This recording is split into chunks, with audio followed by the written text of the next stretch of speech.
Hi guys! So today, ipapakita ko sa inyo kung paano ako nakikilay, kung paano ko ginagawa itong kilay ko na ito. So honestly, hindi naman ako ganun kagaling talaga mangilay. Hindi perfect always yung kilay ko. Depende lang sa mood ko. Yes, kung feel ko lang magkilay. And then, especially kung may mga event, dun lang talaga pahak na pahak yung kilay ko. Pero sa school, parating sinasabi ng mga student ko na maganda daw yung kilay ko. So, thank you sa inyo. Thank you sa compliment. And marami ding nagsasuggest na gumawa daw ako ng kilay tutorial, no? So, feeling vlogger tayo nito, no? Charot lang. So, hindi. Tutorial lang to siya kung paano magkilay. Gusto ko lang i-share sa inyo kung paano ko ginagawa itong kilay ko. So, keep watching and enjoy! Okay, so naglagay na ako ng base para all set na, para diretso na lang tayo sa kilayan. Okay, so, first, yung ginagamit ko na pangkilay, ipapakita ko sa inyo. From Nichido. Ayan, Nichido in the shade Kokwa. So, parang dark brown siya. So, dapat kapag nagkikilay ka, you make sure na yung color ng pangkilay mo is magmamatch sa color ng hair mo.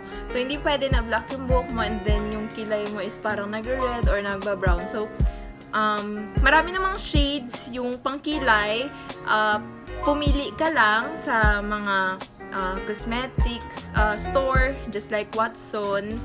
Pumili ka lang ng tamang shade para sa'yo. So, before tayo magkilay, kukuha ako ng wipes para malinis talaga yung kilay natin. So, actually, wala na akong kilay na nakapaghilamos na ako.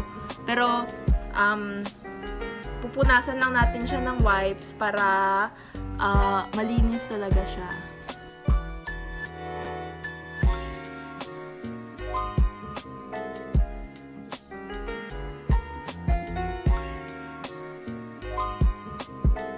Okay, so tapos ko nang linisin yung kilay ko and then pinatuyo ko na rin siya since pinunasan natin siya ng wipes kanina, medyo basa. So magsa-start na tayo magkilay.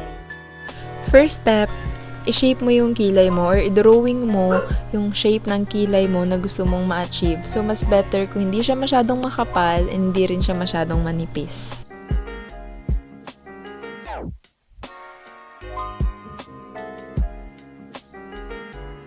Kapag na-achieve mo na yung shape ng kilay na gusto mo, so that's the time na pwede mo nang i-fill in ng eyebrow product yung kilay mo.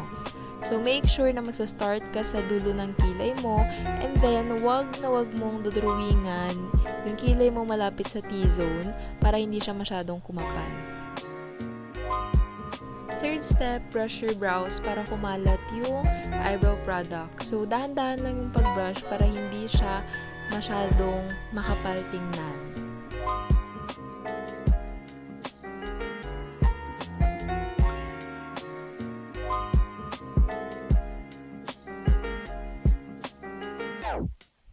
So remember the 3 basic steps in doing your eyebrows. So first, draw. Second, fill in.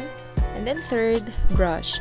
So kapag na-shape mo na, kapag na-fill in mo na, and then kapag na-brush mo na yung kilay mo, you do the same process sa kabilang kilay.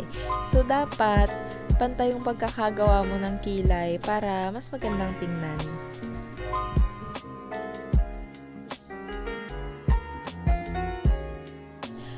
So, the last step is the application of concealer.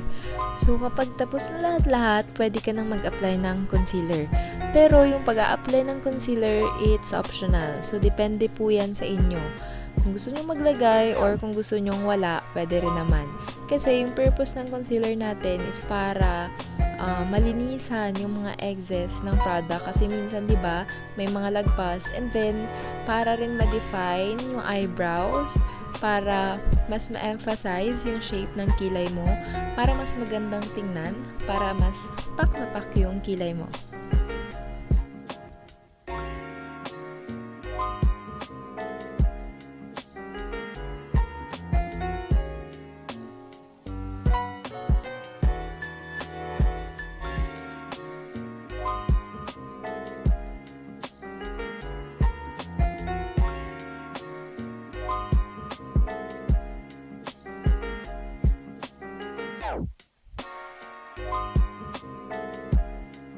Okay, so that's how I do my everyday eyebrow routine. So I really hope that you enjoy watching this video. Thank you so much for watching.